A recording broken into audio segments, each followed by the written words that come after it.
Hey Fit Lab, Coach Bree here doing the whiteboard breakdown for Thursday, September 3rd. Today the equipment you'll need would be a kettlebell and a box, or something you can do some step ups or box jumps up on top of.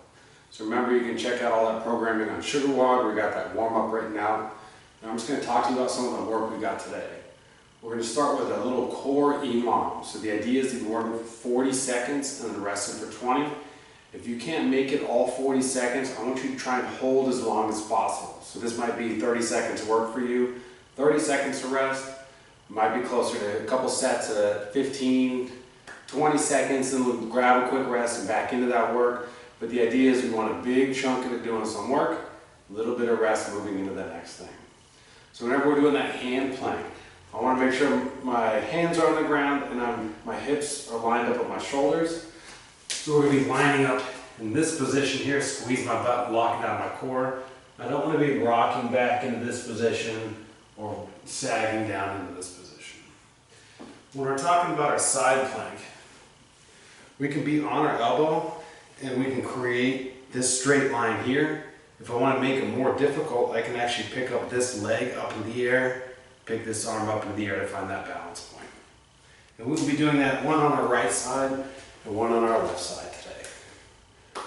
When we're talking about our hollow hold, I'm thinking about pressing that belly button into the ground to find this position, this C position. All of these muscles are locked in super tight when I get in this position. So I'm down on the ground, I'm thinking about belly button down on the ground, then finding that C, pressing up in the air, tight here, tight here, tight here. To make it easier, what I can do is I can move my hands on my side, and then I can move my knees in. So this will be the easiest variation. This will be a little bit harder. This will be our hardest variation. When we get into that Metcon today, we've got two different AMRAPs that we're going to be doing. Each one you got to buy in with a run. If I want me to run, I want you to run fast. Get into that couplet. That's how many rounds we're going to be going for. Round to reps. That first one, you're cycling between some box jumps and goblet squats. So on those goblet squats, we're going to make sure they're keeping great form. You're going up and down on those goblet squats, trying to find a consistent pace. When you get over to that box, same idea, jumping up on top of the box or stepping up, coming back down, trying to find a consistent pace there. Just keep on cycling through on that couplet, get to that rest. You're going to have 2 minutes of rest for recovery, and then you're going to get into our next couplet. You'll take off on that 400-meter run, running fast, coming back, and that's when we're getting into our kettlebell swings. These can be American, in which we're driving up over our head, or we can scale into Russian, which is driving to eye level. The whole time we're thinking about this hip hinge here.